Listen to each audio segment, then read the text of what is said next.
ગુજરાતભરના તાજા અને સચોટ સમાચાર મેળવવા માટે અમારી રાષ્ટ્રીય સમાચાર ચેનલને સબસ્ક્રાઇબ કરો અને બેલ આઇકન પર ક્લિક કરો। સુરત મહાનગરપાલિકા સંચાલિત સ્મીમેર હોસ્પિટલમાં 30 રૂપિયામાં દર્દીઓ માટે ભોજન મળી રહ્યું છે, જેમાં 2 પ્રકારના શાક, રોટલી, દાળ ભાત અને સલાડ હોય છે।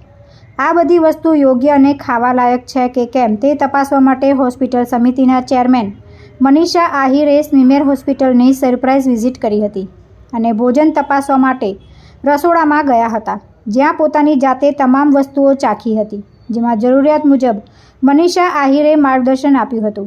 આજે ભોજનમાં લીલું શાક અને એક કઠોળનું શાક હતું, જેમાં કઠોળનું શાક ખાતા તેમાં કાંકરી આવી હતી, જેથી મનીષા આહિરે હાજર રસોડા વિભાગના કર્મચારીઓ અને અધિકારીઓને જાહેરમાં જ ખંખેર્યા હતા। મહત્વનું કહી શકાય કે આ ભોજન દર્દીઓને આપવામાં આવતું હોય છે, પરંતુ તેમાંથી આ પ્રકારે કાંકરી નીકળવી કેટલી યોગ્ય છે?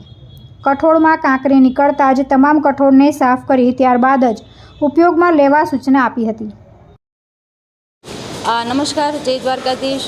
હોસ્પિટલ સમિતિની મારી જવાબદારી છે, એટલે મારી ફરજમાં આવે કે મારી હોસ્પિટલની અંદર જે મહા મહેનતથી શાસક પક્ષ પદાધિકારીઓ દ્વારા અને લોકોની મહેનતથી જે આ હોસ્પિટલ ઊભી થઈ છે, અને આદરણીય આપણા વડાપ્રધાનજી જેનો આગ્રહ છે કે છેવાડાના લોકો સુધી આરોગ્યલક્ષી સેવા પહોંચવી જોઈએ।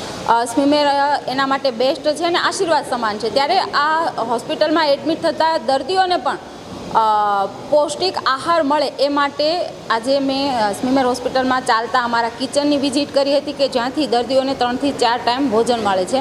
ડેઈલીના 30 રૂપિયા હોય છે ને, એની અંદર એને 3 થી 4 ટાઈમ ભોજન મળતું હોય છે। તો આજે મેં વિઝિટ કરી તો એમાં એક લીલું સબ્જી હતું, એક મિક્સ કઠોળ, સબ્જી, રોટી, દાળ ભાત, શાક, રોટલી અને સેલેડ, આની વિઝિટ કરી અને મેં ટેસ્ટ પણ કર્યો। તો ઓલ ઓવર સારું છે, પણ અમારી ક્યાંય ને ક્યાંય લાગણી અમારી પદાધિકારીઓની, શાસક પક્ષને, અહીં અમારો જે સ્ટાફ છે એની એવી છે કે ભાઈ કિચન ખૂબ સારું મોટું ડેવલપ થાય અને અહીંથી ટ્રોલી દ્વારા અમે દર્દીઓ સુધી જે ભોજન પહોંચાડીએ છીએ એ અહીંથી પેકિંગ થાય અને હાઇજેનિક રીતે દર્દીઓ સુધી પહોંચે, એના માટે પણ અમે કામ કરી રહ્યા છીએ। ખૂબ સારું અહીંયા કોલ્ડ સ્ટોરેજ બને કે જેની અંદર અમારું અનાજ, કઠોળ, શાકભાજી સચવાઈ રહે, આના માટેની પણ અમારી તૈયારી છે અને ખૂબ સારું એક 3 સ્ટાર 5 સ્ટાર જેવું કિચન બને। અને જાણીએ છીએ કે જે દવા જેટલી અગત્યની છે એટલું પણ આહાર પણ જરૂરી છે, એટલે આહારનું પણ પૂરતી કાળજી લેવાય છે, પણ વિશેષ કાળજી લઈ અને ઝડપથી દર્દી સાજો થાય એના માટે અમે ખૂબ સરસ કામગીરી કરી રહ્યા છીએ કે ઝડપથી હાઇજેનિક અમારું કિચન બને, પ્લેટથી માંડીને ખૂબ સારું સેફ હોય, એમાં ટીમ હોય, ડૉક્ટર હોય, ડાયટિશિયન હોય, ન્યુટ્રિશિયન હોય, આવું અમે કામ કરીએ છીએ, જેનો ઝડપથી અહીં એડમિટ દર્દીઓને લાભ મળશે। હાલમાં જે મેં વિઝિટ કરી છે, નાના મોટા અમુક મારા ધ્યાન પર મુદ્દાઓ પણ આવ્યા છે, એ ઝડપથી એનો સુધારો થાય એની પણ મેં સ્ટાફને સૂચના આપી છે। એટલે ક્યાંય ને ક્યાંય આશા છે કે જે આદરણીય વડાપ્રધાન અને અમારા પ્રદેશ અધ્યક્ષ જે આરોગ્યલક્ષી સેવા દર્દીઓ અને છેવાડાના લોકો સુધી પહોંચે એનામાં અમે ઝડપથી સફળ થાય અને થઈ જ રહ્યા છે, પણ ખૂબ આધુનિક સુવિધા મળે એના માટે અમે ઝડપથી કામ કરી રહ્યા છીએ।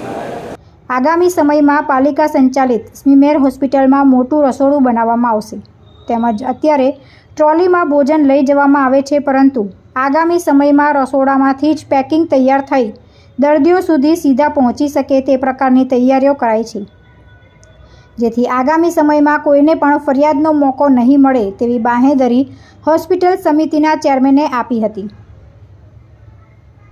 તુલસી શર્મા સાથે રાષ્ટ્રીય સમાચાર, સુરત।